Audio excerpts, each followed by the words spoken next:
ಶಿವಸೇನಾ ಪಕ್ಷದ ಮುಖಂಡ, ಅದರ ಜೊತೆಗೇನೆ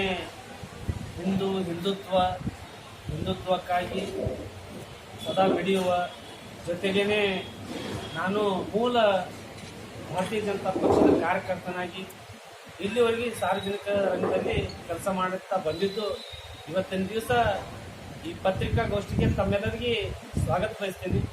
ಜೊತೆಗೆ ನನ್ನ ಪಕ್ಷದ ಕಾರ್ಯಕರ್ತರಂತ ಶ್ರೀಧರ್ ಪೂಜಾರಿ ಇದ್ದಾರೆ. ಇವತ್ತಿನ ವಿಷಯ ಏನಪ್ಪಾ ಅಂದ್ರೆ, ಇಡೀ ನಮ್ದು ವ್ಯಾಪ್ತಿ ಬರೋದು ನಗರ ವ್ಯಾಪ್ತಿ ಬಂದಿದ್ರಾಗಿ ಸಹಿತ ಇವತ್ತಿನ ದಿವಸ ಇಡೀ ರಾಜ್ಯಾದ್ಯಂತ ಏನಪ್ಪಾ ಅಂತಂದ್ರೆ ನೇಹ ಅನ್ನುವ ಹತ್ಯೆ ಆಗಿರ್ತಕ್ಕಂಥ ವಿಷಯ ಜೊತೆಗೇನೆ ಮತ್ತು 10 ಹಲವು ನಮ್ಮ ನಗರದಲ್ಲಿ ಇರ್ತಕ್ಕಂಥ ವಿಚಾರಗೊಂಡು, ಮೊಟ್ಟ ಮೊದಲಿಗೆ ನೇಹ ಅನ್ನುವಂಥ ಒಂದು ಆ ವಿದ್ಯಾರ್ಥಿನಿಯ ಹತ್ಯೆ ಆಗಿರ್ತಕ್ಕಂಥದ್ದು ಖಡಾಖಂಡಿತವಾಗಿ ನಾನು ಖಂಡಿಸುತ್ತೇನೆ. ಅಮಾನುಷವಾಗಿ ಆಗಿರ್ತಕ್ಕಂಥ ಯಾವುದೇ ಒಂದು ಆ ಕೃತ್ಯವನ್ನು ಎಸಗಿರ್ತಕ್ಕಂಥ ವ್ಯಕ್ತಿ ಇದು ಬಹುಶಃ ಇಡೀ ರಾಜ್ಯದಲ್ಲಿ ಇದು ಮೊದಲು ಅಂತಲ್ಲ, ಅನಾದಿ ಕಾಲದಿಂದ ಏನಪ್ಪಾ ಅಂತಂದ್ರೆ ಮೊದಲಿನಿಂದ ಬರ್ತಿರ್ತಕ್ಕಂಥ ವಿಷಯಗಳು ಬಹಳ ಅದಾವೆ. ಆಗಿರ್ತಕ್ಕಂಥ ವಿಷಯಕ್ಕೆ ಗಮನ ಕೊಡಬೇಕು. ಕೇವಲಪ್ಪ ಅಂದ್ರೆ ಇವತ್ತಿನ ಘನ ಸರ್ಕಾರ ಇರ್ತಕ್ಕಂಥ ಸಿದ್ದರಾಮಯ್ಯನವರು, ಅದೇ ರೀತಿನೇ ಹೋಮ್ ಮಿನಿಸ್ಟರ್ ಇಬ್ರು ಒಂದೇನಪ್ಪ ಅಂದ್ರೆ ಕೂಡಲೇ ಪ್ರತಿಕ್ರಿಯೆ ಮಾಡಿದ್ದು ಬಹಳ ನನಗೆ ಅಸಹ್ಯಕರ ಅನ್ಸೋದು. ಇಮಿಡಿಯೇಟ್ ಏನಪ್ಪಾ ಅಂತಂದ್ರೆ ಇಲ್ಲ ಅದು ವೈಯಕ್ತಿಕ ಅನಬಾರ್ದಾಗಿತ್ತು, ಈ ರೀತಿ ಹೇಳಿಕೆ ಕೊಡಬಾರ್ದು. ಏನಪ್ಪಾ ಅಂತಂದ್ರೆ ಇದು ವಿಷಯ ಏನಪ್ಪಾ ಅಂತಂದ್ರೆ ಯಾವುದೇ ವ್ಯಕ್ತಿ ಮಾಡಿರ್ಲಿ ಏನೇ ಇರಲಿ ಆ ಮಾಡಿರ್ತಕ್ಕಂಥ ಒಂದು ಹತ್ಯೆ ಏನದ ಅದಕ್ಕೆ ಖಂಡಿಸೋದ್ರ ಜೊತೆಗೆ ಕಠಿಣ ಶಿಕ್ಷೆಯಪ್ಪ ಅಂತಂದ್ರೆ ಕೂಡಲೇ ಏನಪ್ಪಾ ಅಂತಂದ್ರೆ ಯಾವ ರೀತಿ ಆಂಧ್ರದಲ್ಲಿ ಆಗಿರ್ತಲ್ಲ, ಯಾರು ಏನು ಎಂಕುಚಿತ ನೋಡ್ಲಾರ್ದೆ 4 ಮಂದಿಗಳನ್ನ ಅಲ್ಲಿ ಇರ್ತಕ್ಕಂಥ ಜಾತಿ ಭೇದ ಮರೆತು ಎಲ್ಲರನ್ನೂ ಎನ್ಕೌಂಟರ್ ಮಾಡಿದ್ದು, ಅದು ಮಾದರಿ ಆಗಬೇಕಲ್ಲ. ಕೇವಲ ಇವತ್ತಿನ ದಿವಸ ಅದರಲ್ಲಿ ರಾಜಕಾರಣ ಮಾಡ್ಲಿಕ್ಕೆ ಅಂಥದ್ರ ಮೇಲೆ ರಾಜಕಾರಣ ಮಾಡ್ಲಿಕ್ಕೆ ನನ್ನಂತ ಒಂದು ಯುವಕ ಪ್ರಜ್ಞಾವಂತ ನಾ ಬಯಸಂಗಿಲ್ಲ. ಇದು ಯಾರೇ ಆಗಿರ್ಲಿ ಏನೇ ಆಗಿರ್ಲಿ ಕೂಡಲೇ ಏನಪ್ಪಾ ಅಂತಂದ್ರೆ ಅದು ಕಠಿಣ ಶಿಕ್ಷೆ ಆಗಬೇಕು. ಸರ್ಕಾರ ಮಧ್ಯಸ್ಥಿಕೆ ವಹಿಸೋದನ್ನ ಏನಪ್ಪಾ ಅಂತಂದ್ರೆ ಸುಪ್ರೀಂ ಕೋರ್ಟ್ ಯಾವ್ದಾವುದಕ್ಕೋ ಒಂದು ಮಧ್ಯಸ್ಥಿಕೆ ವಹಿಸಿದ ಇಂಥ ಕೇಸನ್ನ ಮಧ್ಯಸ್ಥಿಕೆ ವಹಿಸಬೇಕು.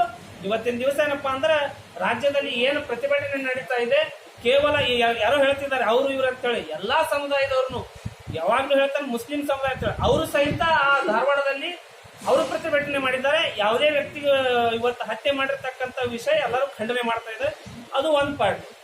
ಇವತ್ತಿನ ದಿವಸ ಇವತ್ತು ಲೋಕಸಭೆ ಚುನಾವಣೆಯಲ್ಲಿ ವಿಜಯಪುರ ನಗರದಲ್ಲಿ ನಾ ಯಾವುದೇ ರೀತಿಯಿಂದ ಏನಪ್ಪಾ ಅಂತಂದ್ರೆ ಮತದಾನ ಎಲ್ಲರೂ ಹೆಚ್ಚಿನ ಪ್ರಮಾಣದವರು ಮಾಡ್ರಿ. ನಮ್ಮ ಏನಪ್ಪಾ ಅಂತಂದ್ರೆ ಶಿವಸೇನಾ ಪಕ್ಷದ ನಾ ಮೂಲತಃ ಏನಪ್ಪಾ ಅಂತಂದ್ರೆ ಹಿಂದುತ್ವದ ಅಜೆಂಡಾ ಇಟ್ಕೊಂಡು ಶಿವಸೇನಾ ಪಕ್ಷದ ಜೊತೆ ಬಂದಿಲ್ಲ. ತಾವು ಪ್ರಶ್ನೆಗಳು ಕೆಲವೊಬ್ರು ಏನಾಗ್ತದಪ್ಪ ಅಂದ್ರೆ ಶಿವಸೇನಾದ ಬಂದಾರ ಇವತ್ತು ಏನ್ ನಿಲುವು ಅಂತ ನಾನು ಇಲ್ಲಿ ತನಕ ಏನಪ್ಪಾ ಅಂತಂದ್ರೆ ಹಿರಿಯರು ಇನ್ನೂ ಮಾರ್ಗಸೂಚಿ ಬಂದಿಲ್ಲ. ಬಂದ್ರೆ ಹಿರಿಯರ್ಗೆ ಏನ್ರಿ ಬತ್ತಪ್ಪ ಅಂತಂದ್ರೆ ಆ ನೀತಿನೊಳಗೆ ಈ ಲೋಕಸಭೆಗೆ ಯಾವ್ದು ಏನು ಅಂತ ಹೇಳಿ ತಮಗೆ ಮಾಧ್ಯಮ ಮುಖಾಂತರ ಮತ್ತೊಮ್ಮೆ ಇನ್ನೂ ಭಾಳ ಅದಾವ. ಶಾಸಕರದ್ದು ಭಾಳ ಹೇಳ್ಕೊಂತ ಏನೋ ಮುಗಿಲ್ಲ ಅಂತ ಕಲ್ತಿದ ಆ ಪುಣ್ಯಾತ್ಮ ಪುಸ್ತಕ ಬಹುಶಃ ಏನು ಹೇಳ್ತಾರ ಅದಕ್ಕಿಂತ ಹೆಚ್ಚಿನ ಒಂದು ವಾತಾವರಣ ಒಳಗೆ ಅವ್ರದ್ದು ಬುಕ್ನೇ ರೆಡಿ ಆಗಂತ ವಾತಾವರಣ ಶಕ್ತಿ ಅದ.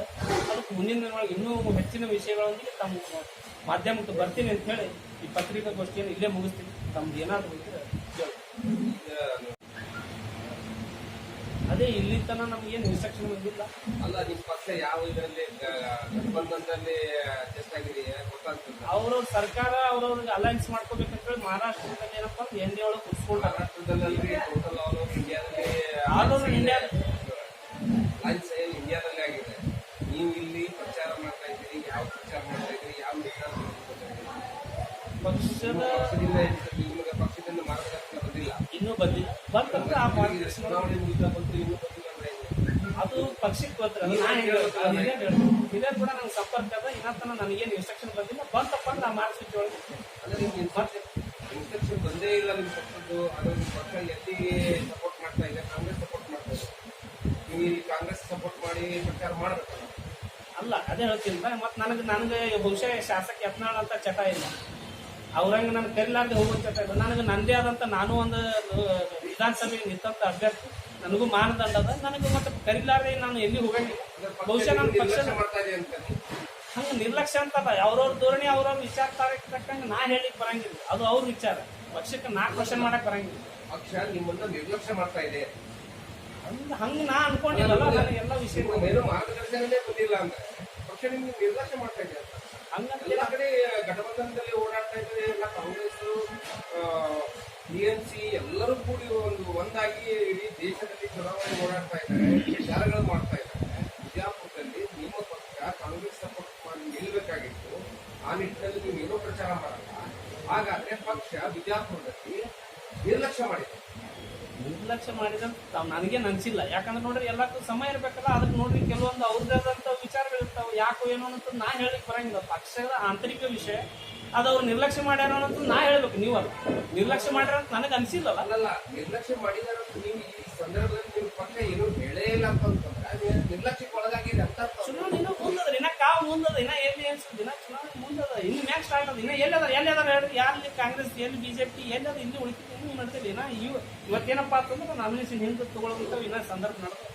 ಅದಕ್ಕೆ ಇನ್ನ ಭಾಳ ಅಟ್ಟು ಸಳಕ್ ಹೋಗ್ಬಿಡ್ರಿ. ಇನ್ನ ಚುನಾವಣೆ ಇನ್ನ ಮುಂದೆ ಚುನಾವಣೆ ರಣರಂಗ ತೋತದ. ಯಾವ ಕರ್ನಾಟಕದಲ್ಲಿ ನೀವು ಶಿವಸೇನಾ ಪಕ್ಷದ ಎಷ್ಟು ಕ್ಯಾಂಡಿಡೇಟ್ ಹಾಕ್ಯಾರ? ಕ್ಯಾಂಡಿಡೇಟ್ ಎಷ್ಟು ಜನ ಹಾಕಿದ್ರ? ಲೋಕಸಭೆ ಚುನಾವಣೆ ಕರ್ನಾಟಕದಲ್ಲಿ ಲೋಕಸಭೆ ಆದ್ರೆ ಎಷ್ಟು ಕ್ಯಾಂಡಿಡೇಟ್ ಹಾಕಿದ್ದಾರೆ? ನಮ್ಮ ಕಡೆಯಿಂದ ಈಗ ಬರೀ ಅಲಯನ್ಸ್ ಅಷ್ಟೇ ಅಂತ ಈಗ ಮತ್ತೆ ಯಾವ ಕ್ಯಾಂಡಿಡೇಟ್ ಅಂತ ಘೋಷಣೆ ಆಗಿದೆ. ಎಲ್ಲಿ ಕರ್ನಾಟಕದಲ್ಲಿ? ಸರ್, ಇವಾಗ ನೇಹಾ ಮಾಡೋ ಕೇಸ್ನಲ್ಲಿ ದೇಶದಿಂದ ಎಲ್ಲ ನಾಯಕರು ಬರ್ತಾ ಇದ್ದಾರೆ. ರುಕ್ಸಾನ ಅಂತೇಳಿ 31 ಮಾರ್ಚ್ಗೆ ಇದು ಹತ್ಯೆ ಆಗಿತ್ತು ಮೈಸೂರಿನಲ್ಲಿ. ಕೊಲೆ ಮಾಡಿ ಪೆಟ್ರೋಲ್ ಹಾಕಿ ಸುತ್ತಿದೆ. ಅದರ ಬಗ್ಗೆ ಯಾರು ಮುಸ್ಲಿಂ ಯುವತಿ 23 ವರ್ಷದಿಂದ ಆ ನಿರ್ಧಾರ ತಗೊಳ್ಳಿಕ್ಕೆ ಏನಪ್ಪಾ ಅಂತಂದ್ರೆ ಆ ತಾಕತ್ತು ಬೇಕು, ಮಾದರಿ ಅದ ತಗೋಬೇಕಾಗಿತ್ತು. ಮತ್ತು ಕೆಲವೊಂದು ಇಶ್ಯೂಗಳು ಹೇಳಂಗಿಲ್ಲ, ಕೆಲವೊಂದು ಇಶ್ಯೂಗಳು ಏರ್ತಾವಪ್ಪ ಅಂದ್ರೆ ಜನರಲ್ಲಿ ಇರ್ತಕ್ಕಂಥ ಭಾವನೆಗಳು, ಜನರಲ್ಲಿ ಕೆದರಿಸ್ತಕ್ಕಂಥ ಭಾವನೆಗಳು, ಸಮಯ ಸಂದರ್ಭಕ್ಕನುಸಾರವಾಗಿ ಕೆಲವೊಂದು ಏನಪ್ಪಾ ಅಂದ್ರೆ ರಾಜಕೀಯ ಕುತಂತ್ರದಿಂದಾಗಿನೋ ಸಂಘಟನೆಗಳ ಕುತಂತ್ರದಿಂದ ಈ ರೀತಿ ಆಗ್ತದೆ. ಬಹುಶಃ ನಾನು ಮಾನವೀಯತೆ ಹಿತದೃಷ್ಟಿಯಿಂದ ಏನು ಹೇಳ್ತೀನಪ್ಪ ಅಂದ್ರೆ ಇದು ಆಗ್ಬಾರ್ದು, ಭೇದ ಭಾವ ಆಗ್ಬಾರ್ದು. ಹತ್ಯೆನೇ ಯಾವುದೇ ಒಂದು ನುಕ್ಸಾನ ಆಗಿರಲಿ, ನೇಹಾ ಆಗಿರಲಿ, ಇನ್ನು ಮತ್ತಾರೋ ಆಗಿರಲಿ, ಯಾವುದೇ ಹತ್ಯೆನೇ ಎಲ್ಲವನ್ನು ಇವತ್ತೇನಪ್ಪಾ ಅಂತಂದ್ರೆ ಮಾನ್ಯ ಕೋರ್ಟ್ ಏನದ ಸುಪ್ರೀಂ ಕೋರ್ಟ್ ಇವು ಸರ್ಕಾರಗಳದ ಬರ್ತಾವ ಹೋಗ್ತಾವ. ಮುಂದೇನಪ್ಪಾ ಅಂತಂದ್ರೆ ಎಲ್ಲ ಒಂದು ರಾಜಕಾರಣಿಗಳು ಏನಪ್ಪಾ ಅಂತಂದ್ರೆ ಪಕ್ಷಾತೀತವಾಗಿ ಈ ಒಂದು ಇದ್ರೊಳಗೆ ರಾಜಕೀಯ ಬೇಯಿಸ್ತೇನೆ ಎಲ್ಲಕ್ಕೂ ಒಂದೇ ನಿರ್ಧಾರ ಏನಪ್ಪಾ ಅಂತಂದ್ರೆ ಇದಕ್ಕೊಂದು ಕಠಿಣ ಕಾನೂನನ್ನು ತರಬೇಕಂತೇಳಿ ನಾನು ವಿಚಾರವನ್ನು ಮಂಡಿಸ್ತೇನೆ. ನಿನ್ನೆ ಗುಲ್ಬರ್ಗನಲ್ಲಿ